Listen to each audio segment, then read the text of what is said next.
Good afternoon, I'm David Tomini and I am bringing you the post-match reaction for the Celtic versus Rangers game, brought to you by the Gallant Few and the Rangers Journal.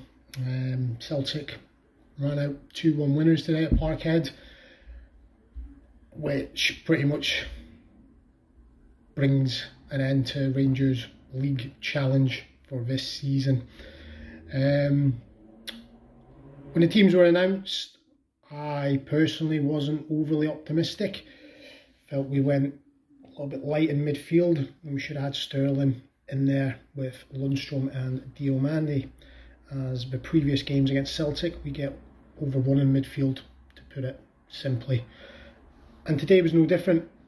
We started off alright, we were compact, but Celtic was still getting through. They were still getting shots away at will. And for the first 20 minutes, 25 minutes, we saw it out. Fabio Silva missed a header. Maybe he should have scored. And then there was another one where he was put in over the top. He took a good touch and he's volleyed it just wide. That was certainly looked like where we were going to get joy. Silva was tormenting the right back Johnston, and he was looking in the mood.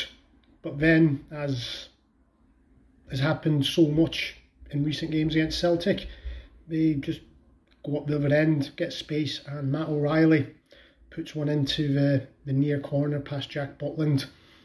Could Butland have done a bit better? I'm not a goalkeeper, I'm not going to criticise him, but it was a bit of a dagger there. And then 2 minutes later, they double their lead for an own goal from John Lundstrom. At that point, we've seen this movie before. We then go up the pitch, managed to get one back through Cyril Dessers. Nice little header, good striker's goal that I like to see. And we're sort of getting a foothold back in the game, and like, okay, this isn't as bad as it could be.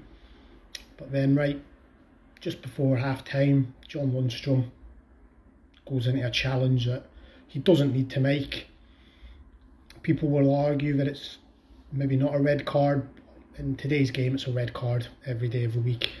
If it's up the other end and a Celtic player is putting in that sort of challenge on one of our players, I'd be wanting a red card. So, as I say, the sad thing about it was in an area of the pitch where Lundstrom didn't have to do it. He didn't have to fly into that tackle. And from then on, we're down to 10 men for a whole of the second half. And if we're being brutally honest, for the first 20 minutes of the second half, Celtic treated it like a training session, passing it around, picking up gaps. Get given a penalty that I don't understand how it was a penalty. Diomande hasn't made any attempt to challenge O'Reilly. O'Reilly's pulled his foot back and has kicked Diomande. But even with VAR intervention, Willie Collum somehow still decides it's a penalty. Thankfully, justice is done and Jack Butland makes a save. And from there, the game just sort of really petered out. Celtic were happy to keep the 2-1, get the victory. They had a couple of other half chances. We didn't really threaten anything up the other end. It was just waving the white flag, really, wasn't it? So we got the league isn't mathematically gone, but if we're being honest, Celtic just need to pick up 1 point out of 2 games. They're going to do that probably on Wednesday night against Kilmarnock. So where does this leave us? It's 2 league games, a cup final to come, and then a huge summer really for Philippe Clement, who I think has some questions he needs to answer.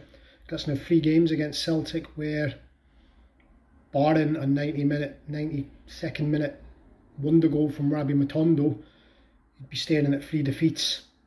And we can't keep going into these games with the same tactics, getting overrun in midfield and expecting a different outcome. That is the long and short of it. So, results disappointing, but it's a lovely sunny Saturday afternoon, so I'm going to go out and enjoy it. And we are the people. So for more content like this, you can find it both from the Gallant Few and the Rangers Journal on YouTube, Apple and Spotify, and on Twitter at the Gallant Few or at Rangers Journal. Thank you for listening and have a nice day.